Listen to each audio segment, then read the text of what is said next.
पहिला आहे की एंट्रन्स कुठे नसावा, कारण आय थिंक आम्ही ऐकतो ईस्ट वेस्ट असू शकतो किंवा नॉर्थ असू शकतं, तर याच्या पाठीमागचं काय विज्ञान आहे आणि काय शास्त्र आहे?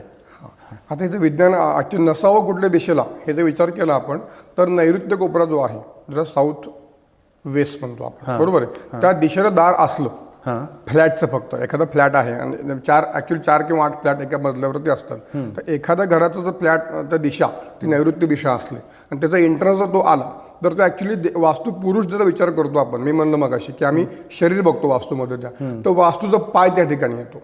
ओके, वास्तूचा पाय त्या साऊथ वेस्टला, मग तिथून एंट्रन्स ठेवला घराचा. ओके, वैज्ञानिक विचार केला तर घरात जो कर्ता पुरुष असतो त्या कर्ते पुरुषाला त्रास होतो, कारण एंट्रन्स जो आहे तो अशुभ दिशेतला एंट्रन्स असतो, ती अशुभ दिशा आहे. ॲक्च्युली ती दिशा लक्ष्मीची आहे. माणूस मग कर्ज झालंय, फ्लॅट घेतल्याने कर्ज झाले किंवा मग भरपूर हप्ते भरायचे, या धावपळीमधून माणूस खूप धावपळ करतो आणि तो एक दिवस संपतो.